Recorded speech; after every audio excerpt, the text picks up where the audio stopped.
সংস্কারের ব্যাপারে যখন সব রাজনৈতিক দলগুলির সাথে জুলাই সনদ এবং জুলাই ঘোষণাপত্র আমরা সই করলাম, তখন দেখা যাচ্ছে জাতীয় ঐক্যমত্য কমিশন জাতীয় স্বার্থ বিবেচনা না করে আগামীর গণতন্ত্র বিচার অথবা গণতন্ত্র প্রতিষ্ঠার যে অঙ্গীকার সে জায়গায় না থেকে দেশটাকে ঝুঁকির মুখে ফেলতে চাচ্ছে, বিভাজনের রাজনীতিকে উৎসাহিত করছে। যে সনদ সই করা হয়েছিল সেই সনদে পরিবর্তন দেখতে পাচ্ছি। যে সনদ জাতীয় ঐক্যমত হয়েছিল সেই সনদের মধ্যে আমরা দেখতে পাচ্ছি কোনো ব্যক্তি, দল, গোষ্ঠী, ভাবনাকে প্রাধান্য দেওয়া হচ্ছে। আগামী জাতীয় নির্বাচন, যার মাধ্যমে আমরা জনপ্রতিনিধি নির্বাচিত করতে চাই, একটা কার্যকর সংসদ চাই, সে পথ রুদ্ধ এবং অনিশ্চিত করার একটা অপচেষ্টা চলছে। যার ফলে নির্বাচিত সরকার অথবা সংসদ আমাদের এই সনদ বৈধভাবে সাংবিধানিক সংস্কার করে জাতির চলার এবং জাতির পরিবর্তনের যে নতুন দিগন্ত উন্মোচিত হবে সেই পথ অনেকটা রুদ্ধ করা হচ্ছে, বিভাজন তৈরি করা হচ্ছে। জনগণের প্রতিনিধির উপর আস্থা রাখা হচ্ছে না।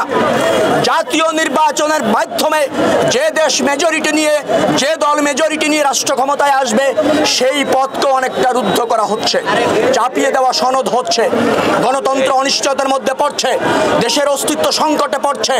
এই ধরনের জাতীয় ঐক্যমত কমিশনের প্রস্তাবনা আমরা গতকাল দেখলাম।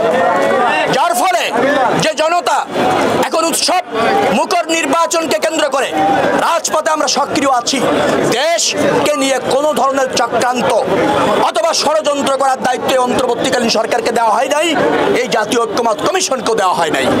কোনো ব্যক্তি গোষ্ঠীর ধারণা শিরোধার্য নয়। এদেশের সংস্কার করবে এদেশের জনগণ এবং তার নির্বাচিত প্রতিনিধিরা। সেই পথ যারা রুদ্ধ করতে চাচ্ছেন, যারা বিভাজন তৈরি করতে চাচ্ছেন, তাদের পরিণাম ভালো হবে না। আমরা রাজপথে সক্রিয় আছি। যা করতে হবে জাতীয় ঐক্যমতের ভিত্তিতে করতে হবে, যা করতে হবে আইনি বৈধ প্রক্রিয়া অনুসরণ করতে হবে।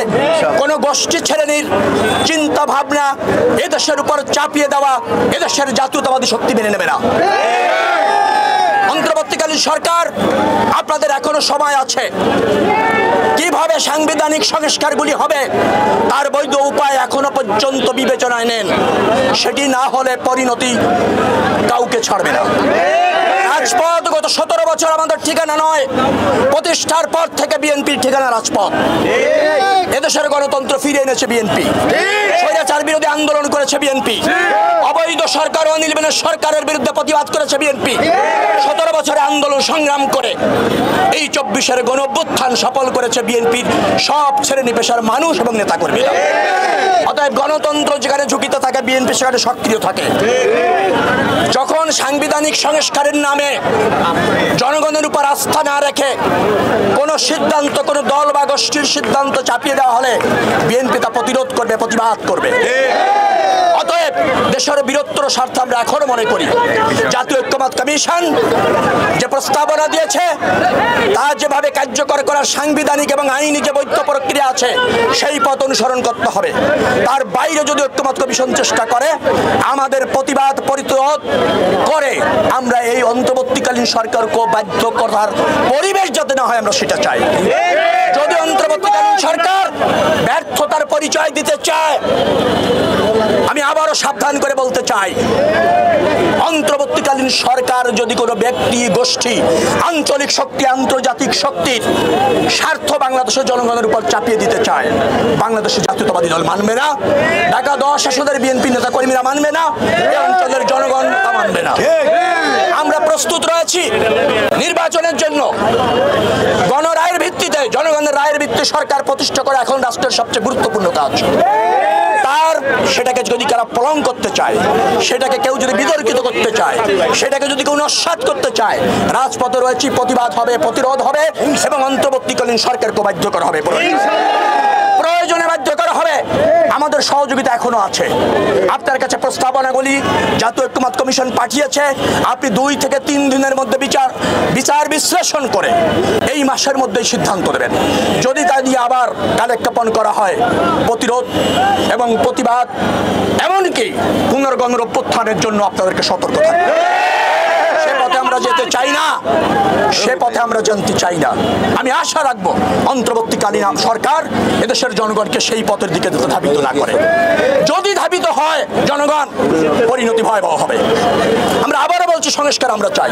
এই সংস্কার আমাদেরই প্রস্তাবনা।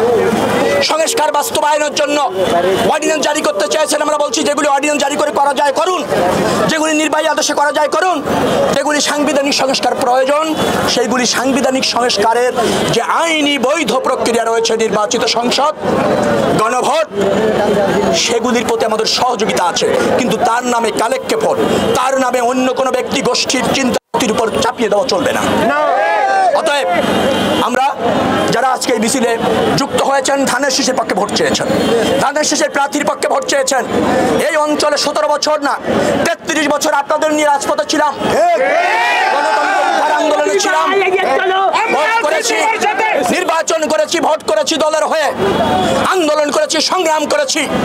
জুলাই আন্দোলনে ঢাকা মহানগর বিএনপির প্রধান সমন্বয়কারী হিসাবে নেতৃত্ব দিয়ে আন্দোলনকে সফল করেছে।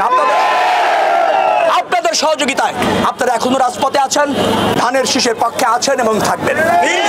ধানের শীষের বিজয় নিশ্চিত। নির্বাচন দিতেই হবে, যে কোনো ষড়যন্ত্র চলবে না। ফেব্রুয়ারিতে নির্বাচন না হলে নির্বাচন আদায় কিভাবে করেন তা আমরা জানি। অতএব এখনো সময় আছে, অন্তর্বর্তীকালীন সরকার সঠিক পথে আসুন। সেটি না হলে এই জনরোষ আপনাদেরও ছাড়বে না। মিডিয়া ব্যক্তিদের ভাইরা যারা এখানে আছেন, আমাদের প্রায় 1.5-2 ঘন্টার একটা মিছিল আপনারা সহযোগিতা করেছেন, পাশে ছিলেন, উৎসাহিত করেছেন, ধারণ করার চেষ্টা করেছেন। আপনাদেরকে সকলকে ধন্যবাদ। মিডিয়া এবং জনগণ কাঁধে কাঁধে রেখে কাজ করলে এই দেশকে নিয়ে ব্যর্থ করার কোনো চেষ্টা সফল হবে না। ধন্যবাদ সবাইকে, ভালো থাকুন।